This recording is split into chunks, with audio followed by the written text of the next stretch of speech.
Welcome to the Casa Tao's kitchen, where today we're going to be making homemade corn tortillas. Now, to make homemade corn tortillas, you're going to need a few things. First thing you're going to need is a shot of tequila.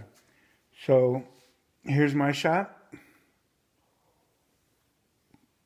That works. The next thing you're going to need is instant corn masa flour. Now, you can buy this flour in your local grocery store in the Mexican food section. It's not hard to find. You're also going to need some salt, some warm water. You're also going to need a medium-sized bowl for the mix.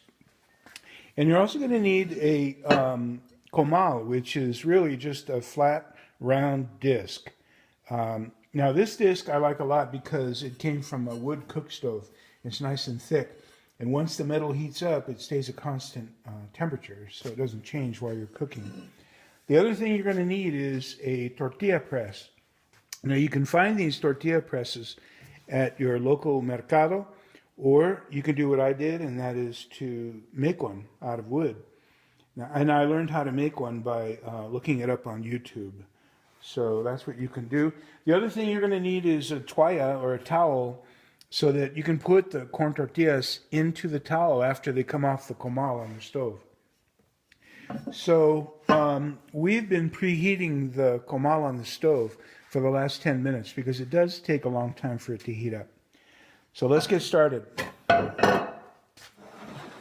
You start off with some of the masa mix, and the directions say that you use 1 cup of flour and 2/3 cup water for every 8 tortillas.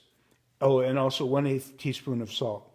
But I've never measured, so I don't know if that really works. What I do is eyeball it, and I just think about, how much salt do I want in here? And just shake it a little bit for a while. And then I add the warm water. Well, I mix it up with your finger a little bit. Then I add the warm water in the middle.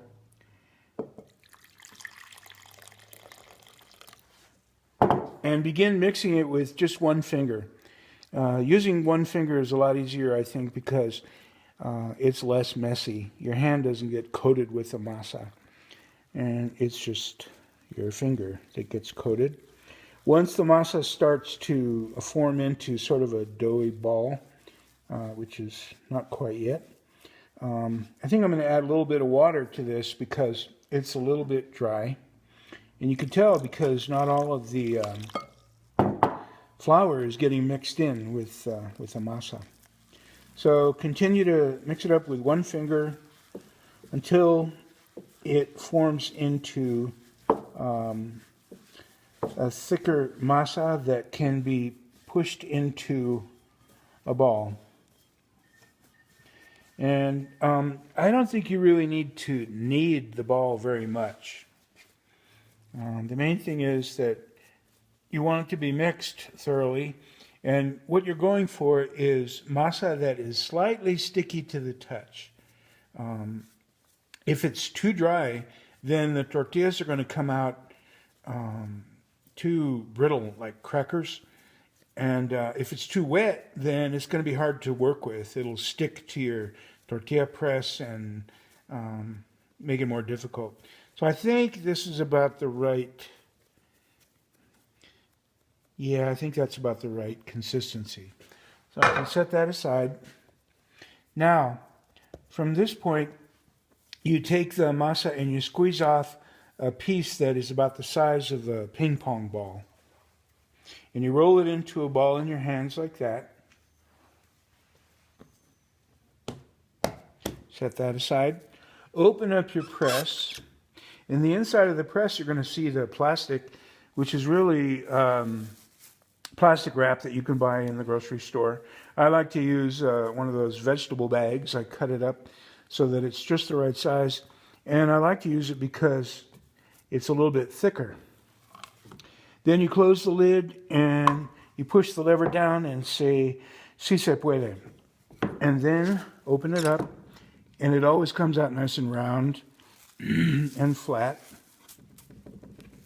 This is how you can take it off of the plastic. Sometimes it tears. Don't worry about that. You can use that. And from here, you're going to slap it onto the hot comal. And if the comal is hot enough, you're going to see bubbles start to form right away. This comal looks like it may not be quite hot enough. We'll find out in a moment. Now, the tortilla is cooking now. And you don't want to try to turn it over too soon because it'll start to tear and stick to the comal. What you're doing is waiting until the edges of the tortilla start to curl up a little bit. And then you can turn it over with your fingers. Now, if you don't want to turn it over with your fingers, which if you're a beginner, I wouldn't advise doing that because you're going to burn yourself. You can use a pancake turner, a metal spatula. And if you just poke the metal spatula under the edge, and if it slides under, then it's ready to flip over. And you can see what it looks like. Not quite like a flour tortilla, but it doesn't really look like the corn tortillas that you find in the store. Each of these tortillas comes out just a little bit different, which makes them kind of unique and kind of fun. So at this point, if you can slide the tortilla by pushing on the top, like that, then you know it's done. And you can slide it off, and that's what it looks like. Now, it looks kind of stiff right now, so what you do is you take it over to the toalla and put it inside, and that toalla is going to help make it pliable by steaming it, and it'll also keep it warm. So now we're ready to make the next tortilla. You pinch off a little bit, about the size of a ping pong ball. Now, the first tortilla that I make always is not the best tortilla.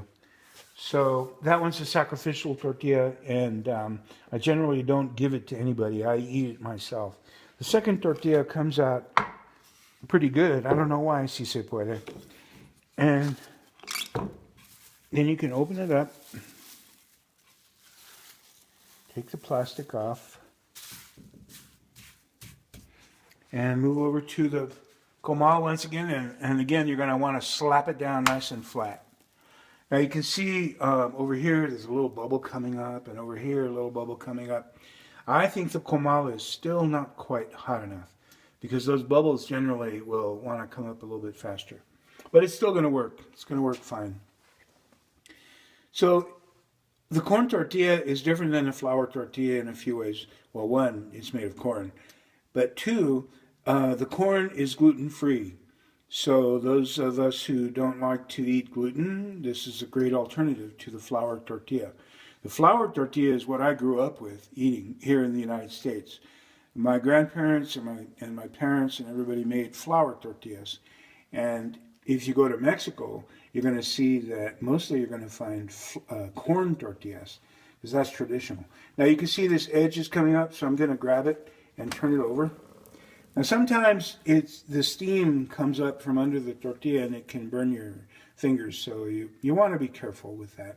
Again, you can always use the good old spatula and avoid any risk of getting burned.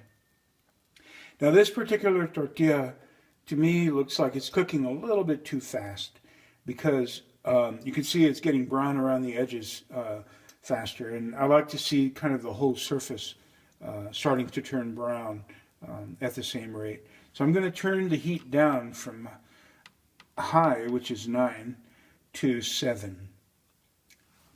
Now this tortilla, if it's ready, will slide. Yep, it's sliding.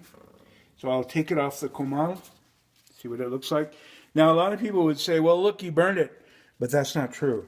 The burned areas, which are not really burned, they're toasted, are really tasty. And I've heard that there's some people who will fight over the tortillas that have those burned edges. We're going to make our third and final tortilla, same way. Cut off a ping pong ball. I'm going to make this one just a tiny bit bigger.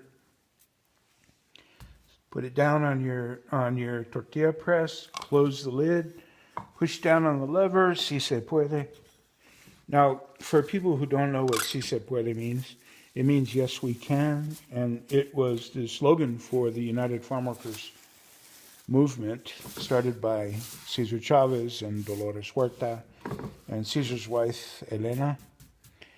And so the amount of time it takes for you to say si se puede is the amount of time that it takes to press the tortilla out. Si se puede means yes we can, or it can be done. Slap it down on the comal, and you can see now the bubbles are coming up a little bit faster than before, which to me is a good sign. I like to see those bubbles coming up pretty quick. And you can see it's starting to steam, so you want to be careful when you turn this tortilla over. So we've talked about the corn tortilla, we've talked about all the tools you're going to need and the ingredients. I guess I just want to add at this point that if you liked watching this video and learning how to make corn tortillas, then you might really want to check out the Casa Taos website. Our Casa Taos is located in Taos, New Mexico, and we have lots of different workshops lined up. One is cooking, and in May, on May 18th, I believe, or May 15th, we're going to have a cooking workshop, cooking retreat. So people are going to come in from different parts of New Mexico and Colorado, bring their recipes, their favorite family recipes, and stories to share about the food. And we're going to spend 3 days together cooking meals, eating, drinking tequila and coffee and whatever else people want to drink, and just having a great time. And we still have openings for that retreat if you're interested. You can contact us through our website. That's www.casataos.com. So at this point, if the tortilla slides off, that's good. It's done. You can see one side is sort of more cooked than the other, but that's okay. It doesn't mean it's not done. It's just the way it is. Now, we're going to test it out a little bit, turn this thing over, and take the bottom tortilla and see if it's pliable. And it is. You can see how nice and pliable it is. So at this point, you could put your ingredients in there. If you want to put some beans and some hashed brown potatoes and some eggs and some green chili, you can make a breakfast taco. You can also put beans and hamburger and lettuce and tomato and other stuff to make sort of a more a traditional dinner taco. You could put peanut butter in here. What I like to do with my first tortilla is put some butter on it, not that much. And something about butter and corn, if you've ever had corn on the cob, you know how you put butter on the corn. This is made of corn, and then you can eat it. It's so good. And if I had more tequila, oh, I do. Salud. Thank you for joining us. If you're interested in learning more about Casa Taos, where we hold our cooking retreats and other kinds of retreats, contact us through our website, www.casataos.com. Thanks for joining us.